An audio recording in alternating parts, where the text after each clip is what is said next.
राधे राधे दोस्तों, आप सभी का मेरे YouTube चैनल में व्रत एंड पर मैं स्वागत करती हूँ। दोस्तों, आज मैं आप सभी को मकर संक्रांति की कथा सुनाने जा रही हूँ।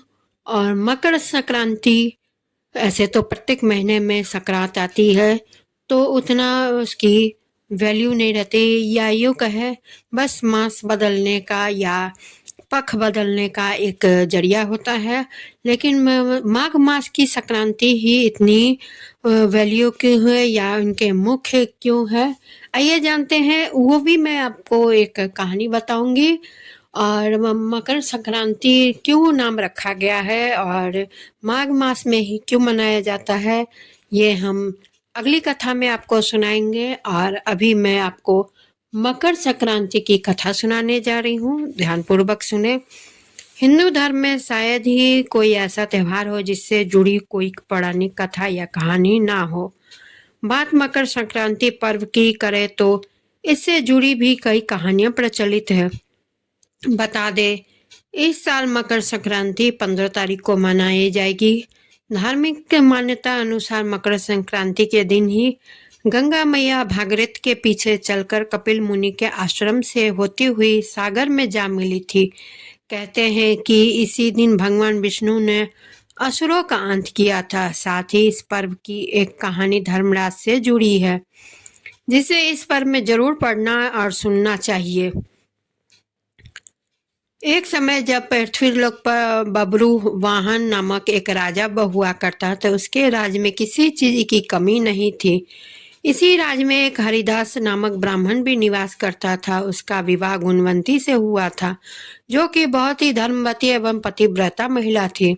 गुणवंती ने अपना पूरा जीवन सभी देवी देवताओं की उपासना में लगा दिया और वह सभी प्रकार के व्रत करती थी और दान धर्म भी किया करती थी। इसके अलावा अतिथि सेवा को वह अपना धर्म मानती थी। ऐसे ही ईश्वर की उपासना करते हुए वह वृद्ध हो गई। अब उसकी मृत्यु हुई तो धर्मराज के दूत उसे अपने साथ धर्मराजपुर ले गए। यमलोक में एक सुंदर सिंहासन पर यम धर्मराज विराजमान थे और उसके पास ही चित्रगुप्त भी बैठे हुए थे। चित्रगुप्त जब धर्मराज को प्राणियों का लेखा जोखा सुना रहे थे, तभी यमदूत गुणवंती को लेकर पहुंचे। गुणवंती यमराज को देखकर थोड़ी भयभीत हुई और मुख से नीचे करके खड़ी हो गई। फिर चित्रगुप्त ने गुणवंती का ब्यौरा निकाला और उसके बारे में धर्मराज को बताया। धर्मराज ने गुणवंती का पूरा ब्यौरा देखा और वे प्रसन्न हुए, लेकिन फिर भी उनके मुख पर थोड़ी सी उदासी भी छाई हुई थी।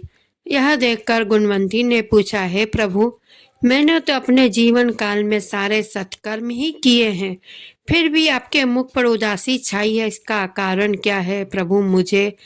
मुझसे क्या भूल हुई है? कृपया मुझे जरूर कहें।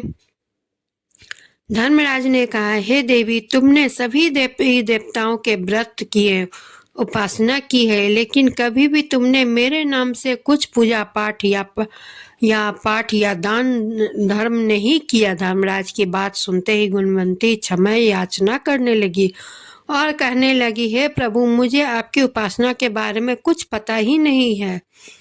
कृपा करके मुझे ऐसा उपाय बतलाइए प्रभु, जिससे सभी मनुष्य आपकी कृपा के पात्र बन सके। मैं आपके मुख से आपकी भक्ति का मार्ग सुनना चाहती हूँ और मेरी कामना है कि मृत्यु लोक पर वापस जाकर मैं आपकी भक्ति करूं और सभी लोगों को इस बारे में बताऊं।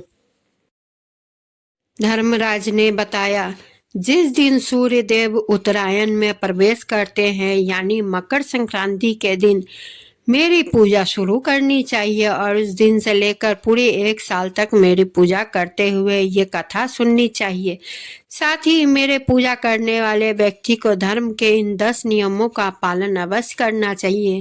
धीरज रखना यानी संतुष्ट रहना, अपने मन को वश में रखना और सभी को क्षमा करना, किसी प्रकार का दुष्कर्म न करना, मानसिक और शारीरिक शुद्धि का ध्यान रखना, अपनी इंद्रियों को वश में रखना, बुरे विचारों को अपने मन में ना लाना, पूजा पाठ और दान पुण्य करना, व्रत करना और व्रत की कहानी सुनना, सच बोलना, सभी से अच्छा व सच्चा व्यवहार करना, क्रोध न करना, धर्म के इन सभी लक्षणों का पालन करते हुए 1 साल तक मेरी कथा नियम से सुने, दान पुण्य और परोपकार के काम करें और अगली मकर संक्रांति पर इस व्रत का उद्यापन करें।